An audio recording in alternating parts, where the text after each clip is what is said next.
সবাই কিন্তু সমাজে প্রতিষ্ঠিত, তাদের প্রতি সম্মান জানিয়ে আমি মনে করি যারা বাইরে চলে গেছেন ঠিক আছে চলে যান, কিন্তু আর এই ভিতর থেকে যেন কেহ বাইরে না যান।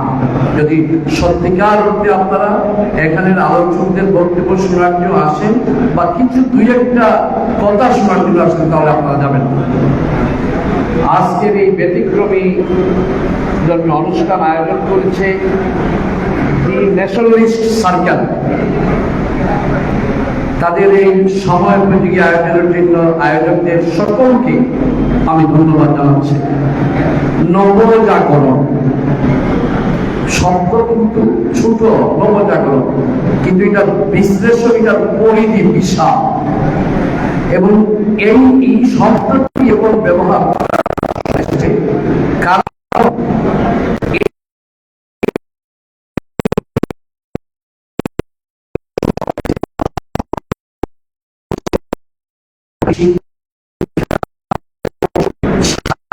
ধ্বংস করেছে, মানুষের কথা বলার অধিকারকে সংরক্ষ করেছে, যেখানে রাজনীতিবিদদের রাজনীতি করা ধ্বংস করেছে, সর্বোপরি আপনার আমার ভোটের অধিকার পর্যন্ত ধ্বংস করে দিয়েছে।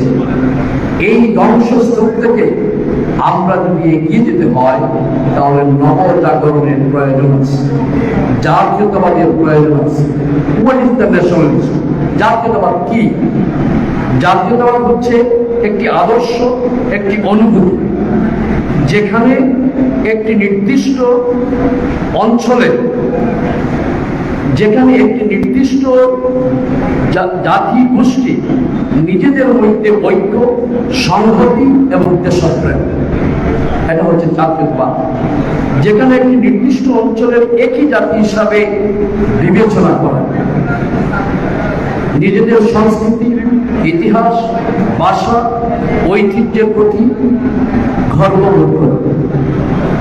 জাতীয়তাবাদের মূল বৈশিষ্ট্য একই জাতিগোষ্ঠীর মানুষের মধ্যে ঐক্যবদ্ধ থাকতে হবে, একে অপরের প্রতি সহানুভূতি এবং সমর্থন থাকতে হবে, শ্রদ্ধাশীল হতে হবে।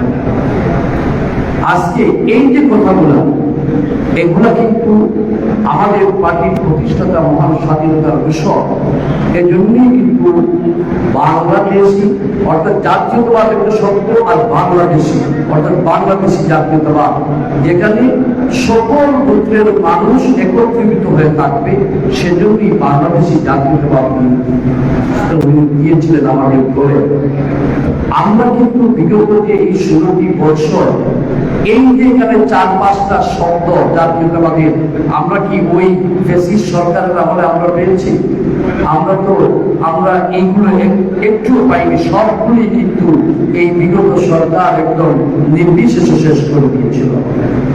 তাই কোনো সময় এসেছে এই যে তরুণরা আগামী দিনে কি বাংলাদেশ চায়, আগামী দিনের তারা কি ধরনের রাজনীতি দেখতে চায়, তারা কি মারামারি, কাটাকাটি, গালাগালি, চেয়ার নিয়ে ছোড়াছুড়ি, এটা কি দেখতে চায়? নিশ্চয়ই তারা এটা দেখতে চায় না। এবং বিগত 16 বছরে যে 4.5 কোটি যে ভোটার তরুণ সমাজ হয়েছে, তারা কি দেখতে চায়? তাদের কিন্তু চিন্তা চেতনা এবং তাদের যেটা চায় সেটা যদি রাজনীতিবিদরা প্রতিষ্ঠিত করতে না পারেন, তাহলে কিন্তু কেউই ক্ষমতায় থাকতে পারবেন না। এবং ক্ষমতায় যেতে হলে নির্বাচনের পূর্বে এটা কিন্তু ম্যানিফেস্টোতে থাকতে হবে যে সেটা যদি দলের নিশ্চয়ই আমাদের ভারপ্রাপ্ত চেয়ারম্যান জনাব তারেক রহমান দীর্ঘ 2 বছর যাবৎ কিন্তু এই কথাটি বলে আসছেন যে আগামী দিনের যে বাংলাদেশ হবে সেটি সকলের বাসযোগ্য বাংলাদেশ হবে।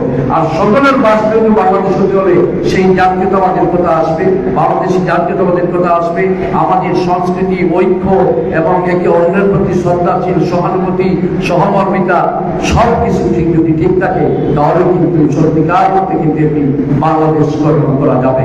এবং সত্যিকারের বাংলাদেশ গঠন করতে হলে আমরা ওই রাজপথে যে 16টি বছর যে স্লোগান দিয়েছি, যে ব্যানার দিয়ে আমরা মিছিল করেছি, সেই স্লোগান, সেই ব্যানার আগামীতে কিন্তু চলবে না।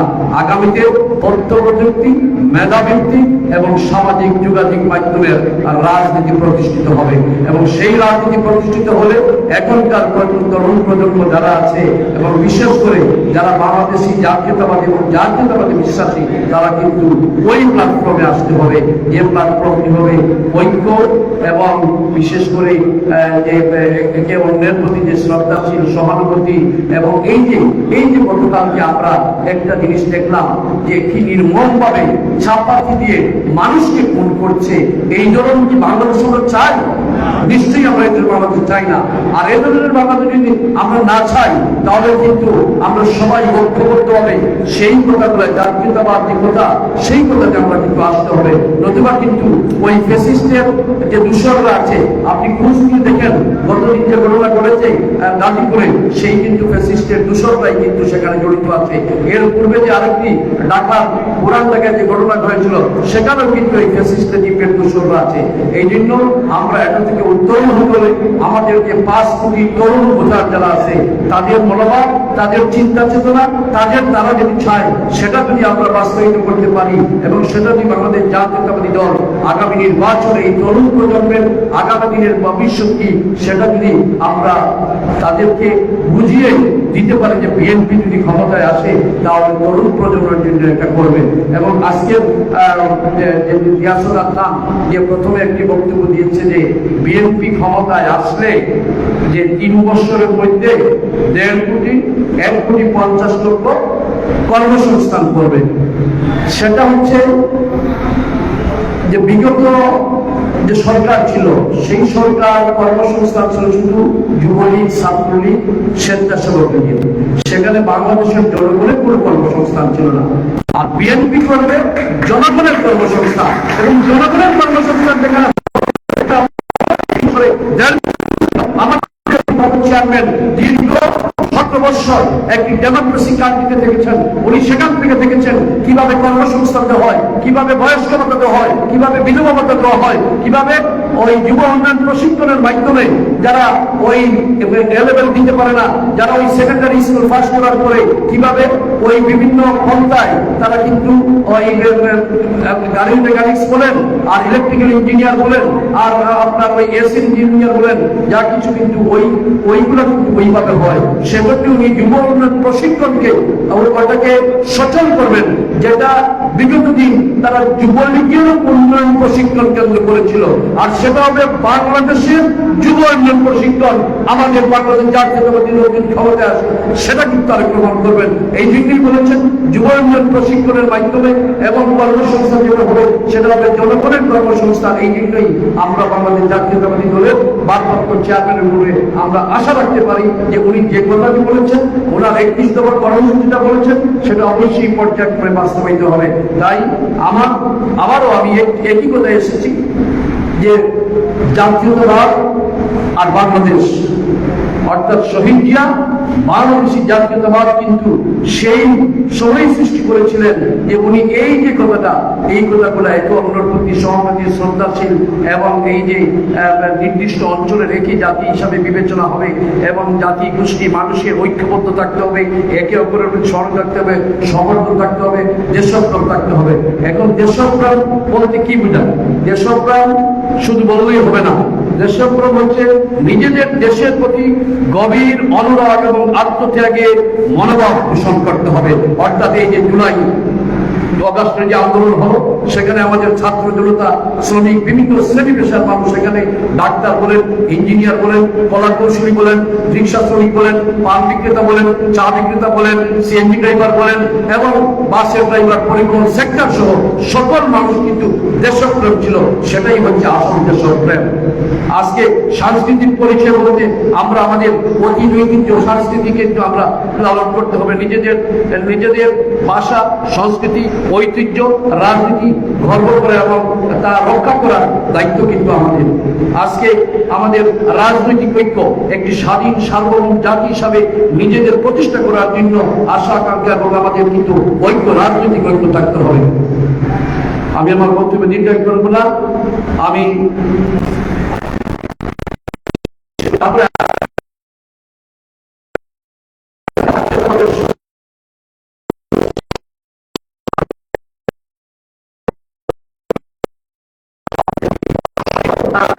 নির্ভর করে রাজনীতিবিদদের উপরে। এই জন্য বাংলাদেশে যারা অতীতে যে রাজনীতি করেছেন, আগামীতে কিন্তু ওই রাজনীতি কিন্তু করতে পারবেন না। ওই ফ্যাসিস্ট আওয়ামী লীগ দেশ থেকে শেখ হাসিনা পালিয়ে গেছে, আবার যদি মনে করে বাংলাদেশে এসে ওই অতীতের কালচার করবে আর রাজনীতি করবে, সেটা কিন্তু হবে না। মহান স্বাধীনতা বিষয় শহীদ প্রেসিডেন্ট জিয়াউর রহমান শেখ হাসিনাকে বাংলাদেশে আসার সুযোগ করে দিয়েছিলেন বিধায় প্রায় প্রধানমন্ত্রী হয়েছিল, অবৈধ প্রধানমন্ত্রী হয়েছিল, অপশাসন করেছে। আর এই অপশাসনের জন্যই আজকে তাকে ওই হেলিকপ্টার দেশ থেকে পালিয়ে যেতে হয়েছে। এই জন্য আগামীতে যে নির্বাচন, সেটি কঠিন নির্বাচন। আগামীতে যে তরুণ সমাজ বাংলাদেশকে নিয়ে চিন্তা ভাবনা করে, সেই চিন্তা ভাবনা মাথায় রেখেই আগামী এই যে ফেব্রুয়ারিতে নির্বাচন, সেই নির্বাচন হবে। আমি আশা রাখি তরুণ সমাজ ভারতের জাতীয়তাবাদী দলের আমাদের ভারপ্রাপ্ত চেয়ারম্যানের বক্তব্যগুলা শুনবেন, শ্রবণ করবেন এবং ওনার বক্তব্য ইনশাল্লাহ আগামীতে যখন নির্বাচনে জনগণ তাদের কাঙ্ক্ষিত ভোট দিয়ে জনগণের প্রত্যাশিত সরকার আসবে, অবশ্যই বাংলাদেশে একটি সুখী সমৃদ্ধশালী ন্যায় বিচার প্রতিষ্ঠিত হবে, আইনের শাসন প্রতিষ্ঠিত হবে, মানুষের কথা বলার অধিকার প্রতিষ্ঠিত হবে এবং সঠিক শিক্ষা পাঠ্যপুস্তক থেকে অতীত ইতিহাসে ইতিহাস বিকৃত করেছে সঠিক ইতিহাস থাকবে এবং স্বাস্থ্য সেবা সহ সকল কিছু প্রস্তাবিত হবে। এই আশা প্রত্যাশা রেখে এবং আবারও আজকের আয়োজনকে অসংখ্য ধন্যবাদ জানাচ্ছি। আল্লাহ হাফেজ। আসসালামু আলাইকুম।